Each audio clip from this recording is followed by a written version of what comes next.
안녕하세요. 오늘 추가로 나눌 작품은 이제 요분 조지 오웰의 코끼리를 쏘다라는 작품이 되겠습니다. 그분의 단편 중에서는 이제 수작으로 꼽히는 작품인데요. 짧게 조지 오웰에 대해서 먼저 좀 소개를 해드리도록 하겠습니다. 1903년 영국 사람이고요. 태생의 이제 영국 사람. 인도 식민지에서 이제 태어났고 그 아버지가 그곳에서 근무를 하고 있었습니다. 그러다가 도중에 어머니와 함께 이제 영국으로 넘어가게 되고 거기서 영국의 명문 이튼 스쿨을 이제 장학금을 받고 이제 학교 생활을 하게 됩니다. 하지만 그 학교가 이제 명문이긴 했는데 부자 학생들이 다니던 학교였고, 참고로 조지 오웰은 이제 외모도 못생겼고 소극적이었고 뭐 이제 좀 냄새도 나는, 매력이 별로 없는 그런 사람이었습니다. 그래서 이제 거기서 좀 무시를 당해요. 실제로 무시를 당하고, 선생님들도 조지 오웰이 좀 자유분방한 편이었기 때문에 이해를 잘 못하고 많이 좀 싫어했다라고 합니다. 그래서 스스로 말하기를 난 저주받은 사람이라면서 굉장히 이제 그때 당시의 시기에 대해서 괴로워하는 게 나아요. 차별을 당하는 것에 대한 이제 고통을 어릴 적부터 이제 겪었던 것이죠. 그래서 그 이튼 스쿨 이제 출신에서 대학교를 안 가는 사람이 없는데, 이제 이 조지 오웰은 살인적인 그때 당시에 대학 등록금에 압박감을 느껴서 대학을 가지 않고 이제 곧바로 그 이제 버마, 영국의 식민지였던 버마 지역에 가서 경찰로서 근무를 합니다. 근데 거기서 또 물론 이제 관찰자의 입장이었지만 그 이제 지배 계층인 영국 사람과 핍박을 당하는 인도 사람의 모습을 보면서 또 이제 그 어떤 차별 당하는 것에 대한 어떤 환멸감을 느끼게 됩니다. 그래서 다시 이제 또 뭐 이제 파리로 이제 또 돌아와가지고 거기서 또 빈민가 생활을 하면서 빈민층들의 어떤 삶과 애환을 또 이제 경험을 하게 되고, 이렇게 뜻하지 않게 굉장히 다양한 경험을 하게 되고, 그것들이 나중에 토양이 돼서 대작을 쓰게 되는. 참고로 이제 그 조지 오웰은 아시는 분은 아시겠지만 더 타임지에서는 영문학 작가 중에서는 전체 중에 2위, 셰익스피어 다음으로 위대한 작가로 이제 인정을 받고 있고, 그다음에 이제 그 BBC에서는 근래 이제 천년 범위 안에서 3위에 해당하는 이제 대작가로 이제 평가를 하고 있습니다.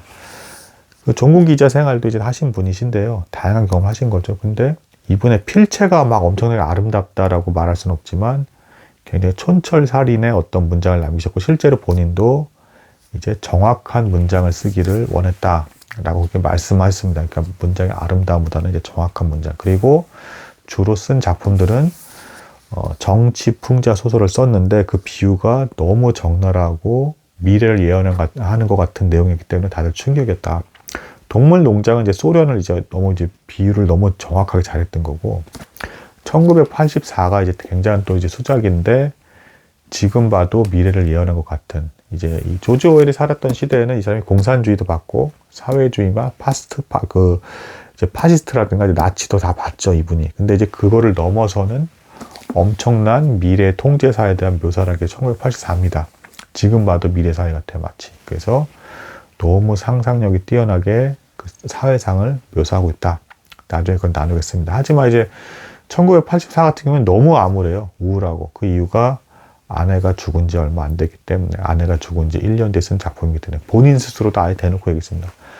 아내가 죽은 충격 때문에 자기가 그때 이제 차라리 아내가 안 죽은 상태다 이 작품을 썼다면 이렇게까지 우울하게 쓰지는 않았을 거다. 근데 그 충격 때문에 자기가 이렇게 우울하게 쓸 수밖에 없었다. 이제 그런 표현을 이제 썼고요. 그리고 어쨌든 이 조지 오웰이 가난하고 힘든 상황에서 뜻하지 않게 이제 굉장히 좋은 여인을 만났습니다. 그러니까 명문대 출신의 굉장히 순진한 어떤 여성이었어요. 근데 이 조지 오웰이 프로포즈를 이제 과감하게 했는데 의외로 이 여성분이, 이제 조지 오웰은 참고로 외모에 대한 컴플렉스도 있었다고 했잖아요. 근데 여성분이 조지 오웰이 순수한 것 같아서 그걸 받아줬고요. 이후에 이제 근데 이제 그 여성분이 굉장히 고생을 많이 합니다. 그러니까 조지 오웰의 작품 세계 역시도 혼자 다 했다기보다는 아내가 많이 도움이 됐다. 그래서 예를 들면 이제 가난했기 때문에, 동물 농장이 뜨기 전까지는 가난했기 때문에 뭐 이제 뭐 과수원 같은 거라든가 이제 이제 어떤 병아리 같은 거 키우고 막 이런 걸 했단 말이에요, 도중에. 그때 일은 조지 오웰이 벌려놓고 뒷수습은 아내가 하게 되는. 그리고 정작 본인은 글 쓰는 일이 너무 중요하다 해서 뭐 종군 기자 활동도 하고, 도중에 뭐 해외로까지도 갑니다. 그래서 뭐 스페인 내전 막 이런 데도 이제 그 종군 기자에서 활약을 하려도 그걸 또 가요. 근데 여기서 한 가지 추가로 이제 스페인 내전에 대해서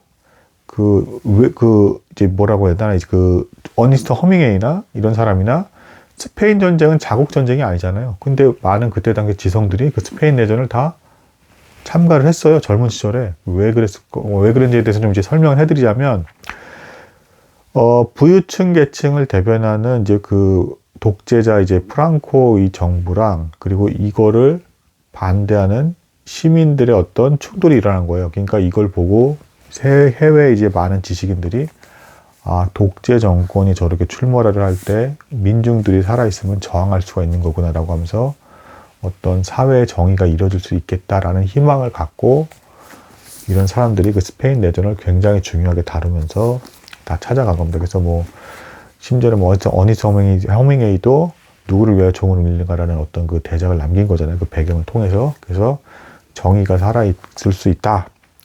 독재 권력을 무너뜨릴 수 있다. 싸울 수 있다. 민중의 힘만으로도 그게 가능하다라는 어떤 그 희망을 그때 당시에 좀 봤던 겁니다. 물론 이제 독재 정권이 들어서게 되죠. 기어이. 부유층의 지원을 받아서.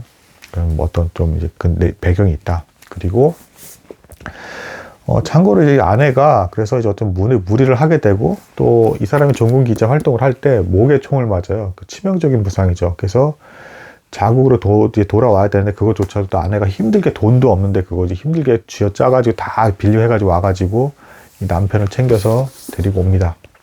오고 나서 조지 오웰도 원래 그 어릴 적부터 기침을 이제 많이 해서 이제 폐병에 걸리게 되고 아내도 이제 그런 상태가 되는데 이제 조지 오웰이 자기 일에 너무 열중을 해서 잘 챙겨주지 못했고 그러다가 이제 아내가 도중에 이제 자궁에 문제가 생겨서 수술을 받는데 갑자기 수술 도중에 심장마비로 사망을 합니다. 그래서 이때 조지 오웰이 엄청난 충격을 받았다라고 합니다. 더 충격은 뭐냐면 동물 농장이 마침내 뜨는데 아내가 죽은 해에 동물 농장이 떴기 때문에 이제 첫 번째 아내였죠. 첫 번째는 너무 고생만 하다가 뒷바라지만 하다가 이제 죽게 되는. 그리고 이제 두 번째 아내는 이제 조지 오웰이 거의 이제 환자가 돼서 이제 폐병이 너무 심해져서 이제 거의 이제 죽을 수밖에 없겠다는 생각을 할 때쯤에 만난 어떤 젊은 여인이었고, 그 여인에게 이제 마지막으로 이제 자손이 없었기 때문에 이제 그 자신의 작품 판권과 재산을 넘기고 죽었다. 뭐 이 정도까지로 해서 생애는 이제 정리가 되겠습니다. 이제 코끼리를 쏘다라는 작품은 굉장히 내용은 짧아요. 그러니까 이 사람이 식민지 시절, 그 영국 식민지의 버마에서 경찰 생활할 때를 배경으로 해서 표현을 했습니다. 그 실제 똑같은 곳인데 거기서 그 어느 날 코끼리가 횡포를 부린다라는 어떤 그 신고를 받게 돼요. 그러니까 이제 주인공이 경찰인데.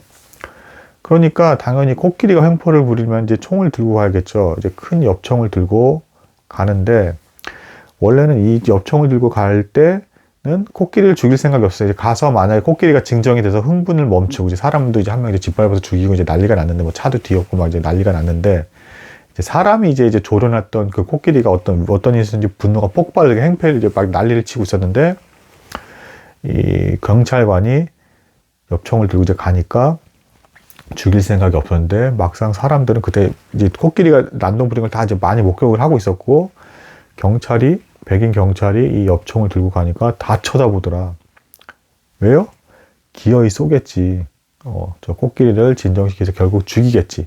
백인이 결국에는 엽총을 가지고 코끼리를 죽일 거야 이렇게 보는 거예요. 그러니까 이 사람이 코끼리가 가만히 있었으면 총을 쏠 생각이 없었어요. 근데 막상 갔더니 진짜 가만히 있었습니다. 멀찌감치 떨어져 좀 보고 있는데, 그 이제 농가로 이미 이제 코끼리는 막 행패를 부리다가 농가로 이제 넘어와서 거기서 이제 가만히 이렇게 유유자적하고 있었는데, 이제 쏠 이유가 없는 것 같은 거죠. 저렇게 진정한 상태에서 다시 이제 그 조련사를 통해서 이렇게 해서 데리고 가면 될 것 같은 어떤 분위기였는데, 2,000명이 벌써 사람들이 모여서 다 자기를 쳐다보니까, 다 하나같이 멋지게 맞춰서 코끼리를 사살할까 저 영국 사람이 할 거 하니까 그 분위기 때문에 어쩔 수 없이 코끼리를 죽일 수밖에 없는 그 암울한 상황. 그러니까 뭐냐면 그 사람들이 쳐다본다라는 이유 때문에 자유가 박탈된 그 상황을 일단 묘사하고 있습니다. 자신은 죽이고 싶지 않았는데 보고 있으니까 죽일 수밖에 없는 상황. 그리고 작품 초반부에 이런 게 나와요. 또 뭐냐면 조지 오웰 스스로가 겪은 건데요. 조지 오웰은 그 식민지 지역에 가서도 영국이 그렇게 다스리는 거에 대해서 굉장히 비판적으로 봤습니다. 그러니까 누가 누굴 다스린다라는 것 자체, 그것도 영국이란 나라가 다른 민족을 다스린다는 거고 이제 박해를 하고 괴롭히는 것에 대해서 굉장히 못마땅했습니다. 누르는 것에 대해서 그런 걸 싫어했던 사람이기도 하고 그래서 평등 사회를 굉장히 좋아했던 사람이고, 참고로 이 사람이 지향했던 사회는 사회주의다. 근데 그 사회주의가 억압적인 사회주의가 아니고 개인의 자유를 인정하는 사회주의, 뭐 이제 이런 것들이 되겠습니다. 그래서 1984를 썼을 때 많은 영국 사람들이 이 사람은 공산주의나 사회주의를 다 싫어하나 보다라고 착각을 하고 막 강연에 불렀는데 정작 이 사람 막 거절했다. 왜냐하면 나는 자유가 보장되는 사회주의를 지지하는 사람이다라고 했기 때문에 그렇습니다. 아무튼 그 와중에 어쨌든 사람의 어떤 시각에 의해서 자유가 박탈당할 수가 있다. 우리도 요즘에 인스타나 뭐 여러 가지 이런 활동을 하면서 그런 압박감을 느끼는 사람들 주변에서 좀 보게 되죠. 그렇죠. 아니면 습관적으로 자기도 모르게 보여주려고 이렇게 딱 뭔가를 하게 되는 어떤 그런 압박감 같은 게 있다라는 걸 묘사를 하고 있고, 결국엔 그래서 기어이 코끼리를 쏘게 됩니다. 그러면서 또 이제 그 묘사를 해요. 자기는 이 버마에 와서 영국 사람들의 정책이 너무 싫은데 그래서 버마 사람들의 편을 들어주려고 하는데 버마 사람들도 영국 사람을 싫어하잖아요. 그 사이에 껴가지고 이러지도 저러지도 못하는 불쌍한 존재다라는 묘사를 합니다. 그 사이에 껴가지고 정책적으로 영국을 싫어하고 버마 사람들은 영국인을 싫어하니까 어쨌든 자기 얘기를 들어줄 리는 없고 무턱대고 자기를 싫어하고, 그런 상황에서 버마 사람들이 어쨌든 이 사건이 터졌을 때는 그래 영국인 너희가 그러면 문제를 잘 해결을 해봐. 그래서 보여주는 게 또 필요하니까, 그리고 다스리는 사람으로서의 어떤 권위가 필요하니까 어쩔 수 없이 죽일 수밖에 없는 그 끔찍한 상황. 한 방에 또 죽지도 않습니다. 그래서 코끼리를 뭐 죽이려면 이 귀에 이게 관통시켜야지 곧바로 죽는데, 근데 그걸 모르고 있었기 때문에 또 그 근처에 다른 곳을 싸가지고 이제 코끼리를 한 두세 방 맞고 나서 코끼리가 술에 취한 듯 이제 푹 고꾸라지게 되고, 또 가서 또 심장 부위를 막 쐈는데 그거로도 직사를 하지 않고 한참 동안 헐떡이면서 불쌍한 이 코끼리가 죽어가게 되고, 주변에 있는 사람들은 이미 칼이나 여러 가지 연장을 다 들고 기다리고 있었다. 그래서 고기를 다 가져가려고.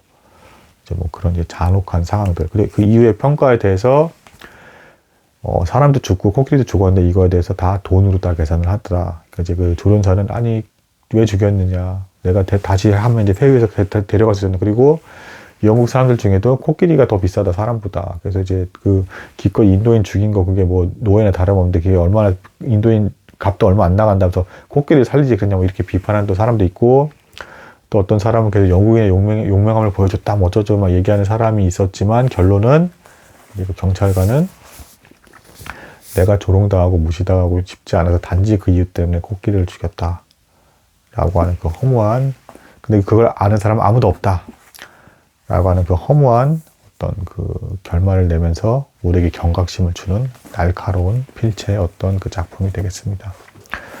나중에 1984도 기회가 되면 나누겠고, 또 나중에 이제 프랜시스 버지슨 호넷의 이제 그 비밀의 화원에 대해서도 이제 그 구독자 요청이 있기 때문에 그것도 역시 나누겠습니다. 일단 오늘은 여기까지 나누겠습니다. 감사합니다.